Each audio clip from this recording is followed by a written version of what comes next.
एक किन्नर की जिंदगी की सच्ची कहानी। किन्नर की कहानी, उसी की जुबानी। उससे एक दिन मुलाकात हुई। किन्नर था वो। मैंने उससे उसका नाम पूछा और उसने अपना नाम हेमा बताया। मैंने उससे पूछा, कैसे हुआ ये सब, कैसे बने तुम किन्नर? तो उसने मेरी तरफ एक अजीब सी निगाह से देखा और कहा, कैसे बने मतलब? वो जो ऊपर वाला बनाकर भेजा मैं वही हूँ, लेकिन बहुत दर्द भरा जीवन है यह। ना मर सकती हूँ ना जी सकती हूँ। यह जीवन भी कोई जीवन है? सभी घृणा की दृष्टि से देखते हैं। कहीं से गुजरो तो कहते हैं हिजड़ा जा रहा है। मैंने पूछा, तुम्हारा जन्म कहाँ हुआ था? तुम्हारे माँ बाप, मेरा मतलब तुम्हारा बैकग्राउंड। उसने एक लंबी सांस ली और उदास होकर अपनी स्टोरी बताने लगी। ये तो नहीं बता सकती कि मैं कहाँ से हूँ और बताना भी नहीं चाहती। हाँ, इतना मुझे याद है कि मेरे माँ बाप को कोई संतान नहीं हो रहा था। उनकी शादी के 30 साल बाद मैं पैदा हुई। घर में पहली संतान आई है, यह जानकर सभी बहुत खुश हुए। समय गुजरता गया। जब मैं 4-5 साल की हुई तो मेरे घर में काम करने वाली बाई को मालूम चला कि मैं एक लड़की नहीं, एक हिजड़ा हूँ। उसने मेरे माँ बाप को बताया। मेरे माँ बाप ने जब सुना तो उनके होश उड़ गए। फिर भी माँ तो माँ ही होती है।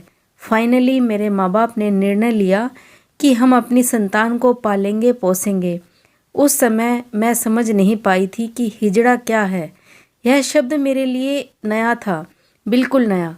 मेरे माँ बाप मुझे बहुत प्यार करते थे, बेशक पहले से ज़्यादा।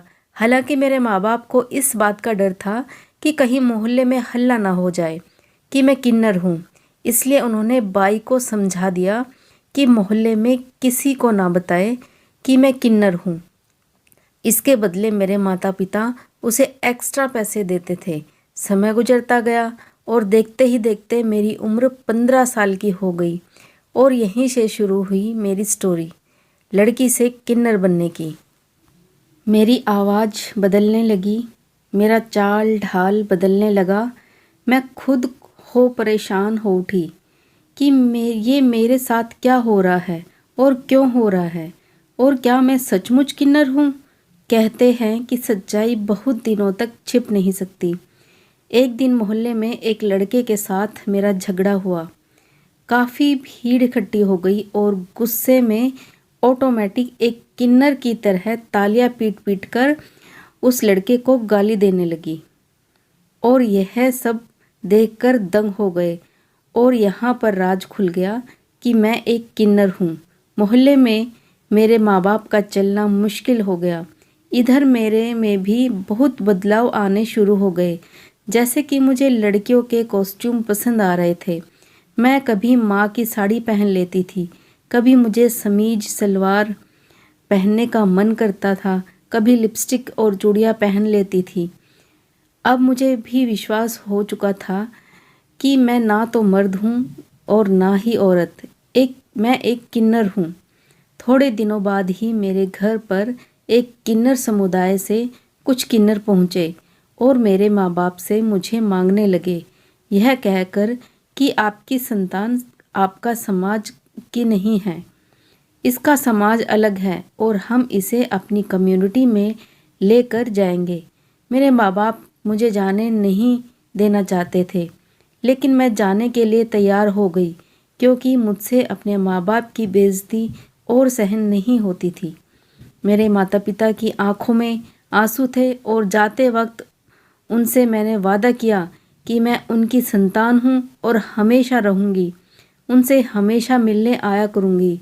इतना कहते कहते हेमा की आंखों में आंसू आ जाते हैं और वो सिसकते हुए कहती है, आज 10 साल हो गए, लेकिन यहाँ आने के बाद मुझे कभी हिम्मत ही नहीं हुई कि अपने माँ बाप से मिलने जाऊँ, क्योंकि ये ज़िंदगी नर्क की ज़िंदगी है।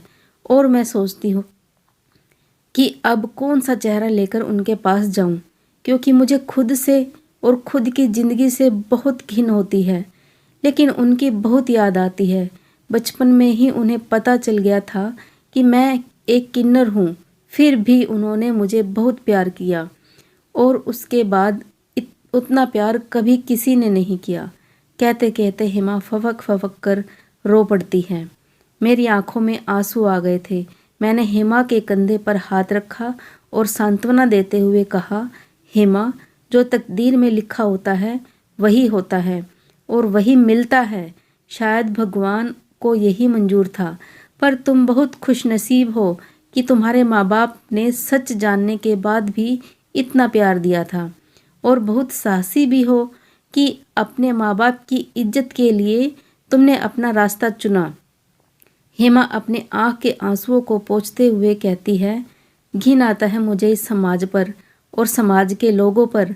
हम किन्नर हैं, मगर हम भी तो किसी के संतान हैं। हिजड़ा से नफरत है, लेकिन हिजड़े का आशीर्वाद लेने के लिए लोग दौड़े चले आते हैं। हम भगवान से यही दुआ करते हैं कि कभी किसी को हिजड़ा मत बनाना, क्योंकि यह ज़िंदगी बहुत दर्द देती है। खैर, जो भी है, जीना तो पड़ता है और जिएंगे भी। पहली बार अपनी कहानी किसी को बताई हूँ। अच्छा लगा, थोड़ा जी हल्का हो गया। बहुत दिनों से अच्छे से रो भी नहीं पाई थी, लेकिन आज फिर अचानक हेमा वहाँ से जाते हुए कहती है, मुझे ज़रूरी काम है, जाना होगा, और बाय कहकर वहाँ से चली जाती है। मैं वहीं खड़ी स्तब्ध और खामोश हेमा को जाते हुए देख रही थी। उसकी कहानी, उसकी ज़िंदगी का सफ़र, उसकी आंखों के आंसू अभी तक मुझे कचोट रहे थे, लेकिन हेमा की यह दर्द भरी स्टोरी मुझे हजारों सवाल पूछ रहे थे, जिसका जवाब मेरे पास नहीं था। दोस्तों, यह सिर्फ एक हेमा की स्टोरी नहीं है। ऐसी हजारों हेमा की कई कहानियाँ हैं जो हमें सोचने पर मजबूर करती हैं कि क्या किन्नर बुरे होते हैं? क्या उन्हें समाज में अच्छी ज़िंदगी जीने का कोई हक नहीं है? आखिर क्यों? सवाल आप सब के लिए है। खैर, मैं हेमा के लिए यही दुआ करती हूँ कि वो जिस परिस्थिति में है, जहाँ भी है, उसका सिलसिला ज़िंदगी का चलता रहे और वो अपनी ज़िंदगी में हमेशा खुश रहे। दोस्तों, कहानी पसंद आई हो तो कहानी को लाइक, शेयर और सब्सक्राइब करना बिल्कुल ना भूलें। मिलते हैं जल्दी ही एक और नई कहानी के साथ। तब तक के लिए खुश रहें। जय माता दी।